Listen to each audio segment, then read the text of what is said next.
Hello everyone, this is Ash. I'm going to be reading, I'm actually going to change up a little bit from Sans X Reader for a little bit. Just this one time, I think. Unless I find one that I really like that I absolutely, want to read. And share to you guys. So, this is a Nate Wants to Battle one-shot and Imagine book. The requests are open. It's on Wattpad by It's Julia. And the title of this chapter is called Ninja. Now, I have no idea what it's about. But I'm thinking it has to deal with, some anime or, realistic stuff. But I'm going more on the animatic side. So let's go ahead and see. Third person point of view. The wind was strong that night, blowing through the trees at an unreal pace. The sound of rustling leaves was all she could hear as she stood on the mountainside.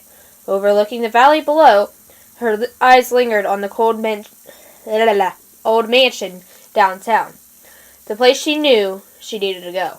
But her body told her to stay up here, up high where no one except the beautiful view could bother her.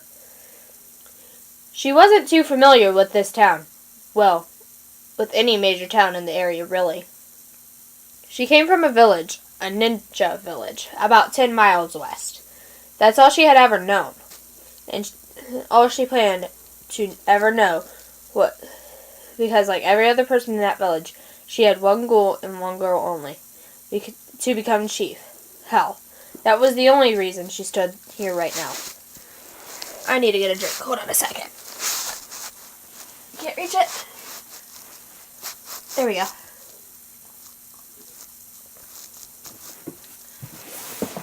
That morning. Monday mornings only meant one thing to the girl. Missions. Every Monday, the mission board was updated with various tasks that helped younger ninjas earn respect in the village.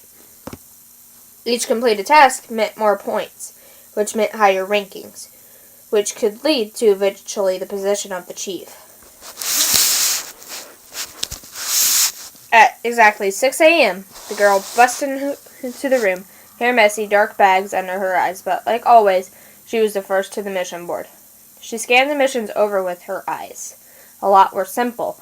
Defeat a few beasts out of town, catch some fish with special skills to feed people. These missions were worth low points, so her eyes scanned right over them. After a while, she finally found a paper that read exactly what she needed. Need help. Recently, my grandmother's wedding ring was stolen. We have figured out it is located in a town near here in a mansion for a rich family. Our family would like the ring back, but I am far too weak to fight for it. Anyone to help us out would be appreciated. Award, 7,500 points. She smiled, ripping the paper from the board. She could easily do this after school and have plenty of time to come back home before dawn. She was about to walk out of the office when a hand grabbed her wrist. "What the?" she mumbled, shaking her hand free. She looked back at who grabbed it. "Nate?" "Your name," he said with a smile. "Let me help you on the mission." Nate had always been like this. Even when the girl had simple missions, the man had to come and interrupt in them. "I'm good, thanks." "Come on, it could be fun. You, me, a new town," he rambled on. "Just shut up already. I'm not going with you." She walked out of the building, leaving the man alone. His usual smiling face slipped into a frown. She looked at the moon's position in the sky, trying to get a sense of the time. It had to be around 10 p.m., and the lights in the mansion had finally flicked off. She stretched slightly, ready to start her mission. Those points would be hers for sure. "Your name?" "Oh, she said, cutting her own sentence off. She had to be nicer. That's what a chief would do. "What are you doing here, Nate?" I know you let me help you, so I asked for the information about your mission and figured out where it was. Now you have no choice, right? Let me help you. Or I could just beat you up here and go do it myself. Your name. His childish voice ringing out in the silence of the night. Fine, fine, the girl sighed. But if you get in my way, I wouldn't hesitate to hurt you. Got it. So what's the plan? We need to split up. The client knows the ring is on the 3rd floor, but a look at the floor plan shows that the space is huge. If we both look, we should be able to find the ring's location faster, the girl explained. Now, come on. I've wasted enough time talking to you. She jumped down from the mountaintop to tree, continuing the process as she made her way down the mountain to the mansion. Nate trailed behind, carefully jumping to avoid injury. The last jump was on the roof of the mansion. Your Name jumped, landing as softly as she could on the roof. Nate did the same, following her as she searched out for an entrance. How do you plan to get in? Nate asked. It always amazed her how the man went from obnoxiously happy to serious in the matter of minutes. But that was besides the point. Window, she explained. Sure enough, a window was cracked open slightly on the far side of the mansion. With skill, Your Name carefully was able to cut out the window frame, catching it before it fell to the ground. The duo crawled inside, ready to search. You take north and east, I'll take south and west, Your Name explained, to Nate in a hushed whisper. Roger, the boy said loudly. Can you shut up? We don't want to hurt anyone, remember? The girl said, exasperated. Oh, right. Nate moped. The two headed their separate ways. The mansion was definitely the largest place she had been in. The layout was extensive. Even just the 3rd floor has 15 different rooms to check. Your Name, the ring, had to be somewhere, either completely expected or like a safe or jewelry box, or completely unexpected so that it would remain hidden. The search was boring. She knew that when she signed up for the mission, she had cleared 3 rooms in 20 minutes, as was already bored out of her mind. Each room looked the same, full of valuables and furniture she knew she could never afford. Not that she wanted to anyway. She kept her steps quiet as she walked from room to room, contrasting Nate's footsteps that she could hear. Loud and clumpy, she let out a silent sigh. Why was he here? He didn't know he was just a nuisance. All he ever did was hold her back, make her protect him. Why couldn't he just leave her alone? She cleared another room, heading down the long window and winding hallway to the next one. She slowly opened the door, but jumped at a loud voice from the other side of the 3rd floor. What the hell are you doing in my house? The voice was female, but even so was full of more venom than she had ever heard from a man's voice. I got lost, came the quiet reply. You got lost in my goddamn house? Save it, kid!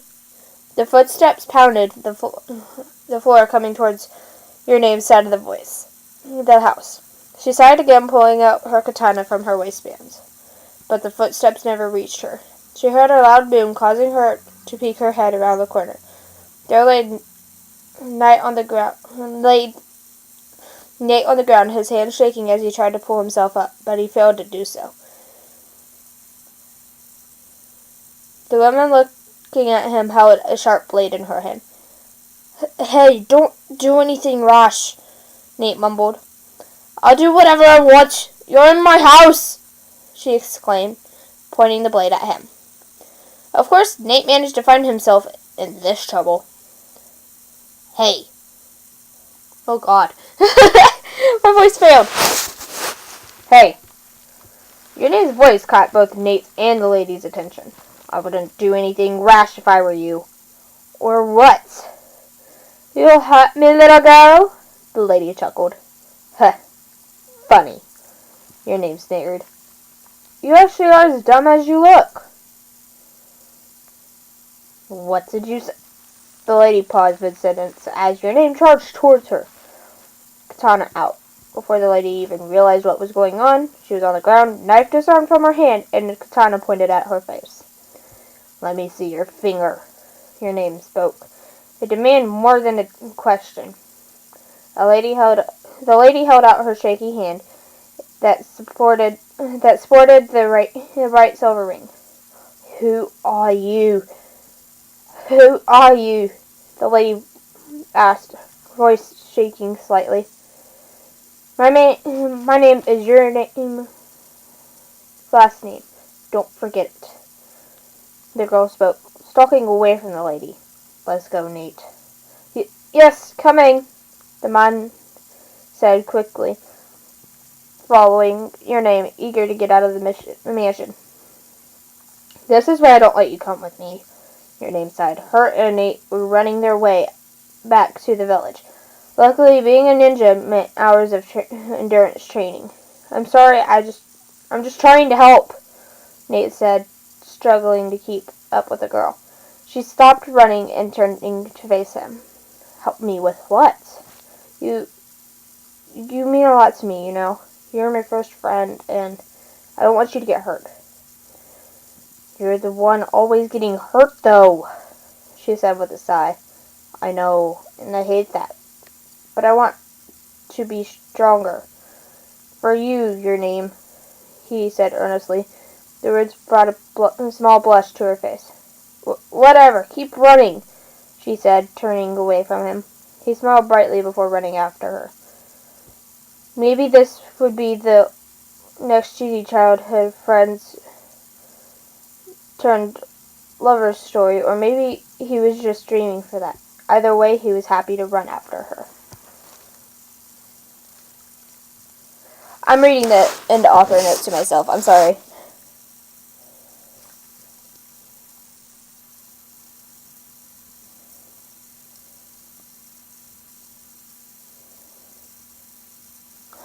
Alright, this is the end of this one shot. I will see you guys all in the next video. Ash signing off here. And I will I will take requests for now, like, to do, like, a duetted, well, not really a duetted, but a duo narration with Luna. And I will take requests for a solo narration with either me or her. So I will see you all in the next narration. Bye-bye!